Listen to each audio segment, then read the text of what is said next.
Dear friends, अस्सलाम वालेकुम। आज 9 जुलाई के अंदर हम डॉन का जो एडिटोरियल डिस्कस करेंगे उसका टॉपिक है इसराइल सोजोन, यानी इसराइल का क्या।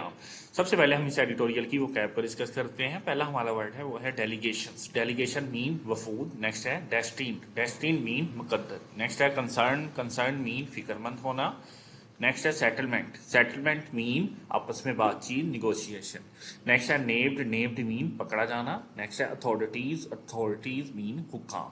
अब हम इस एडिटोरियल की समरी को डिस्कस करते हैं। जैसा कि आपको मालूम है कि इसराइल और पाकिस्तान के दरमियान डिप्लोमेटिक रिलेशन नहीं है और पाकिस्तान की अवाम भी इसराइल के इंतहाई खिलाफ है और उसके साथ ताल्लुकात बनाने के खिलाफ, हुकूमत के खिलाफ खुद खड़े हो जाते हैं। और हालिया जो पाकिस्तानी वफूद के इसराइली वफूद के साथ एक प्राइवेट एनजीओ के तहत मुलाकातें हुई हैं। और इसके साथ साथ अब जो नई डेवलपमेंट हुई है वो सिंध के जो शहर मीरपुर खास के अंदर 5 लोगों को गिरफ्तार किया गया है जो कि इसराइल के साथ राब्ते में थे।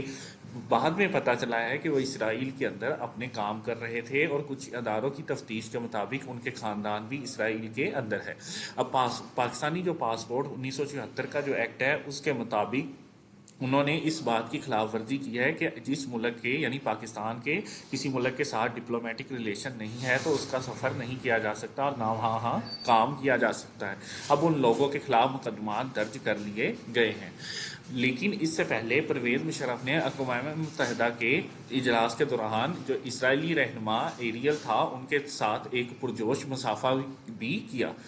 अब हमने देखना यह है कि जबकि मुसलमान ममालिक इसराइल के साथ बेहतरीन ताल्लुकात कायम कर रहे हैं और उनके साथ अपने डिप्लोमेटिक रिलेशन बना रहे हैं, पाकिस्तान इस पॉइंट को लेकर कहाँ खड़ा होगा, क्योंकि पाकिस्तान के अवाम के जो सेंटीमेंट्स हैं वो फ़लस्तीन की अवाम के साथ है।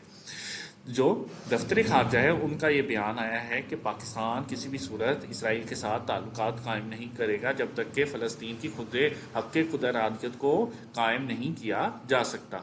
दफ्तर खारजा ने भी इस बात पर जोर दिया है कि फ़लस्तीन की खुद इरादियत और टू नेशन थ्योरी को एक्सेप्ट किया जाए और फ़लस्तीनियों को उनका हक दिया जाए तो हम इसराइल के साथ खड़े होंगे, उनके साथ डिप्लोमेटिक रिलेशन बनाएंगे, क्योंकि इसराइल के साथ डिप्लोमेटिक रिलेशन पाकिस्तान के हक में हो सकते हैं। अब ये बाल इसराइल के कोर्ट में है कि वो इसको किस तरह हल करते हैं।